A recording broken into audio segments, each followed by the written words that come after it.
Good morning, dear students. Now, yesterday we have seen about enthalpy and the change of enthalpy. Now, let us consider the internal energy and enthalpy in the exothermic and endothermic reactions. We know what is exothermic reactions.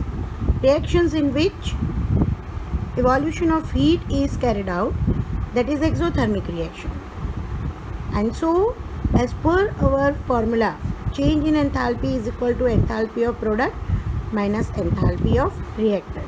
But here enthalpy is negative, and that's why the internal energy is also negative. Why it is so? Let us see. What happens here?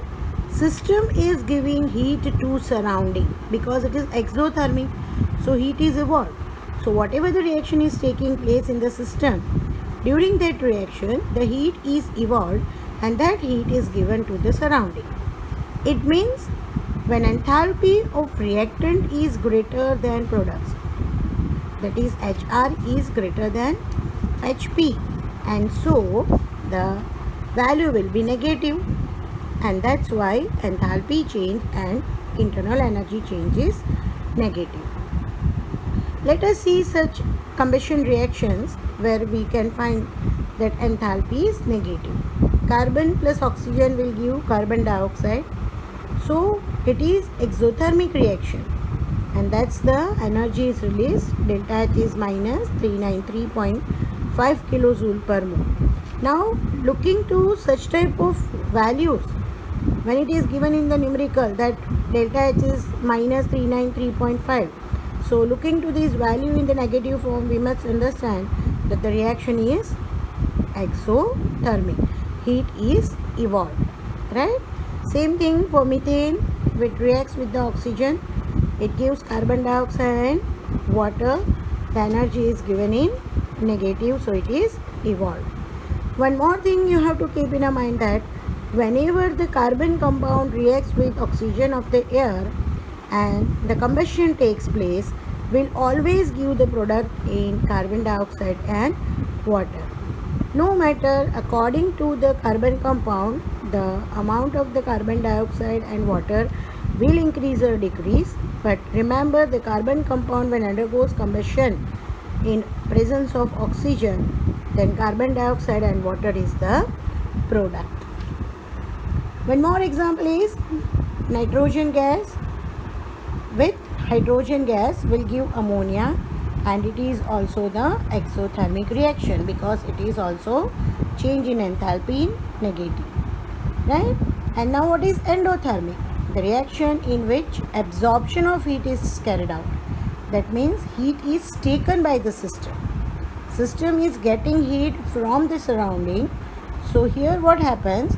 Enthalpy of product is greater than reactant, so HP is greater than HR, and that's why HP minus HR will be positive. So change in enthalpy and change in internal energy both will be positive. And we can have here nitrogen plus oxygen gives nitrous oxide in the gaseous form, and we can see the change in enthalpy is it in the positive form. That means the heat is not released out, heat is used in the reaction. Same for hydrogen gas, iodine gas, hydrogen iodide, positive enthalpy change is given. So this is about exothermic and endothermic reaction. Now we have one more term with us, and that is the heat capacity, because we are learning the thermodynamics, which is in the relation of temperature, and temperature is giving the effect of the heatness and coolness. So we are learning here now heat capacity. Whenever heat is given from system to surrounding, then system has more temperature, because if system has more temperature, then only it will give heat to the surrounding. And whenever heat is given from surrounding to the system, then surrounding has more temperature. So heat is directly proportional to change in temperature, because what we can say, heat increases, temperature increases, heat decreases, temperature decreases.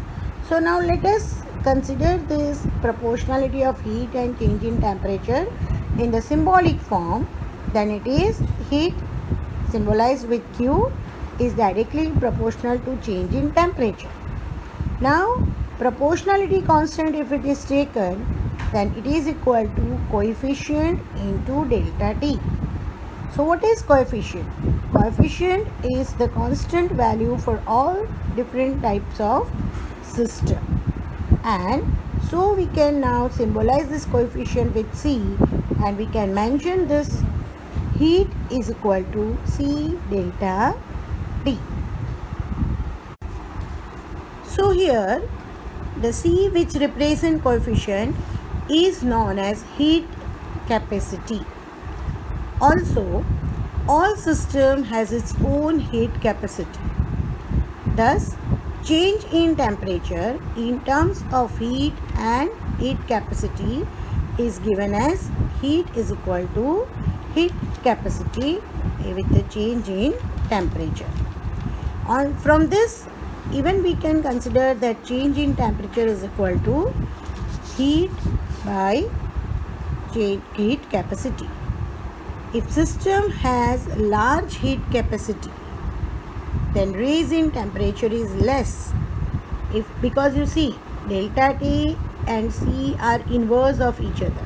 Heat capacity. C means heat capacity. So looking to this formula form, we can understand that if heat capacity is large, change in temperature is less. And if heat capacity is more, then change in temperature will be less. Clear? So if system has large heat capacity, the rise in temperature is less, and if system has less heat capacity, then rise in temperature is more. So we can define heat capacity. It is the amount of heat required to raise the temperature of a system by 1 degree Celsius. For any system, if we want to raise the temperature by 1 degree Celsius, then the amount of heat required is termed as heat capacity. Or we can formulate it, heat capacity is equal to heat absorbed by change in temperature. Mathematically, it is written as C is equal to symbol of heat Q, symbol of change in temperature delta T. So C is equal to Q by delta T. And its unit is Q is heat measured in Joule and delta T is change in temperature Kelvin. So Joule per Kelvin is the unit. Here heat capacity can be calculated at constant value as well as constant pressure. So heat capacity is capital C and constant volume, so CV, and constant pressure, so CP. Heat capacity depends upon the size of the amount of substance obtained by the system. See here, on what heat capacity depends? It depends upon the size of the amount. If the substance is larger in amount, then heat capacity will be according to it. If it is less in amount, then heat capacity will be according to it. So what we can say for heat capacity? Heat capacity depends upon the amount of the substance, what type of property it is, extensive or intensive. The property which depends on the amount of the substance, mass of the substance, is extensive property, right? So remember all those previous topics which we have covered up, because throughout the topics somewhere it will be in need, as well as for objective question, 1 mark question, they are also more in need. And when you will give your competitive exam like JEE and NEET, so type of questions they ask, right? After the things, I'll also prepare the list to complete objective questions, and I'll give for your competitive exams. So for specific amount of mass, specific heat capacity is required. As I told that heat capacity depends on the amount of the substance. So if some specific amount of the mass is considered, then we need heat capacity according to that mass. So it is termed as specific heat capacity. So specific heat capacity is now symbolized by S, and mathematically it is expressed as heat absorbed by mass of the substance into change of temperature. Heat by change in temperature remains as it is, but now a peculiar mass is to be considered, so that is to be multiplied with change in temperature. That will give us the specific heat. So expression we will show S is equal to Q by M into delta T, and from this we can give the unit Q measured in joule, M measured in kilogram, change in delta T, that is change in temperature, Kelvin. So unit of specific heat is joule per kilogram Kelvin. So what we can say, specific heat capacity is the heat required to raise the temperature of 1 gram of a substance by 1 degree Celsius. See little difference in the normal heat capacity. Heat capacity is the heat required to raise the temperature by 1 degree Celsius of a substance. That was the normal heat capacity. Now it is specific, that means it is for some specific mass. So it will be here 1 gram. Temperature raised for 1 gram by 1 degree Celsius. Now all the time the substance are not in a gram. We do consider substance in the moles. So one more heat capacity is to be considered, and it is molar heat capacity, that is Cm. C is for heat capacity, M for molar, so molar heat capacity, and it is expressed as molar heat capacity is equal to C by N. Now what is C? Heat capacity. N is number of moles. So molar heat capacity is equal to Cm equals Q upon N into delta T. Here only change, instead of M it is now N.